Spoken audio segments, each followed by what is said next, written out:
Chicken pakora আপনারা তো অনেক রকমভাবে বানিয়েছেন বন্ধুরা, কখনো এইভাবে বানিয়ে দেখবেন। রবিবারের সন্ধ্যাটা জমে যাবে, কথা দিচ্ছি আপনাদের। যার জন্য আমি পেঁয়াজ, ধনেপাতা, কাঁচা লঙ্কা ছোটো ছোটো করে কুচি করে নিয়েছি। 500 গ্রাম চিকেন নিয়েছি, খুব বড় সাইজ রাখিনি, এটাও ছোটো ছোটো করে কেটে নিয়েছি।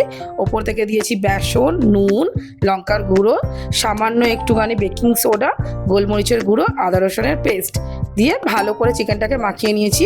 আমি আধ ঘন্টা চিকেনটাকে রেস্টে রেখে দেবো। এরপরে আমি একটা প্যান নিয়েছি, কিছুটা পরিমাণ সাদা তেল দিয়ে দিলাম। তেলটা অল্প একটু গরম হবে, তারপরে আমরা দিয়ে দেবো চিকেন পকোড়াগুলো। একদম লো টু মিডিয়াম হিটে রাখবেন, যাতে দুদিক দিয়ে চিকেন একদম ভালো করে ক্রিপসি হয়ে যায়।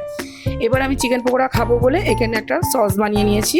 এখানে আমি দিয়েছি টমেটো কেচাপ, হোয়াইট মেয়োনিজ আর দিয়েছি পিৎজা পাস্তা সস। দিয়ে 3টে সসকে একসাথে মিক্স করে নিলাম, নিয়ে আমাদের তৈরি ডিপ অ্যান্ড চিকেন পকোড়া। কেমন দেখতে হয়েছে বলবেন আপনারা, ভালো লাগলে লাইক করে দেবেন বন্ধুরা।